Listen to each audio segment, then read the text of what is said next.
Hey there, what is up guys? My name is Amir and welcome back to my YouTube channel. In this video, we'll be talking about the top level concepts or the key component of Data Factory. Data Factory is composed of below key components, which is pipeline activities, dataset, triggers, link service, mapping data flow, and integration runtime. Let's go through each one of them individually.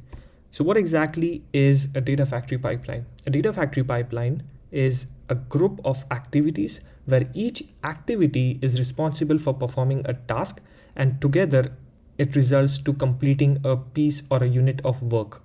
Now give an example. Imagine copying a data from an API and storing it into your data lake store or your storage account. You will need a pipeline which has a copy activity which will pick up the data from the API and load it into your storage account. The next thing is activities. A data factory pipeline consists of one or many activities, and this activity is a processing step in each of these pipeline. As I said, it's responsible for executing a specific task, and there are three different types of activities. One of them is data movement, data transformation, and control activity. The next thing is datasets. Now datasets define the structure of the source and also act as a reference to that data, which then is used in your activities as inputs or output.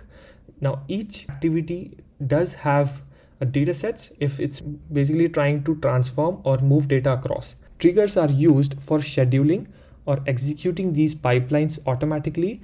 It basically helps you in determining when the pipeline execution needs to be kicked off. And there are different types of triggers, and I'll be talking about each one of them in depth and detail in another video. There'll be another video on this topic. The next thing is link service. Now link services are nothing but more of like connection strings. Now they actually hold this information about the connection details to external sources.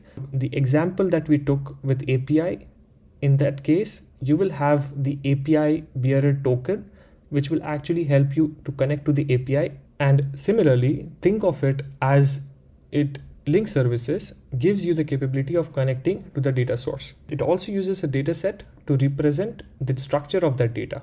Again, the example, as I said, with the API, if you're trying to copy the data from API, in the link service, you will have the URL of the API, and in the data set, you will be providing other details like header and the bearer token or the authorization details. So this is what an example of link service is.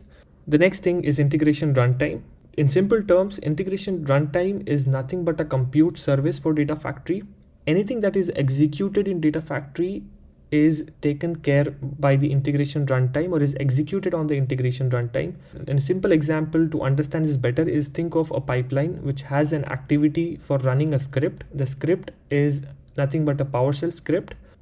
Whenever you run this PowerShell script, the execution of the script will be taken care by the integration runtime. The integration runtime also provides the bridge between the activity and the link services. With the help of mapping data flow, you have a code-free UI to create data transformation logic, with the help of which you can transform any size of data. The good part is that you don't have to manage the compute. In the case of data flows, Data Factory will execute all your transformation logic using a Spark cluster, and that kind of spins up and downs whenever you need it. So you don't have to manage it at all. That's a good thing about data flow. So I think we spoke about the key components. There are a few other things that I would like to cover, which is pipeline runs, parameter, control flow, and variables. So when you speak about pipeline runs, whenever the Data Factory executes a pipeline, maybe using a trigger, an instance of that pipeline is created, and whenever you create that instance, you can also pass parameters or arguments either manually or using a trigger definitions. The next thing is parameters.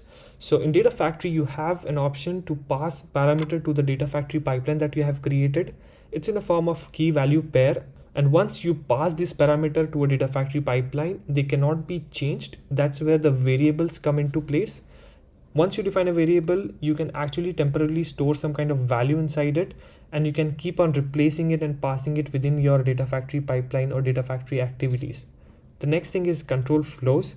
Control flows is nothing but the whole orchestration of a Data Factory pipeline. Like in explaining this in a better way, it's more of how you are creating the flow of data. In a way, how are you creating the flow of activities, how are you chaining them, how are you creating a sequence, branching and defining parameters at this pipeline level. So this is what control flow more of is about.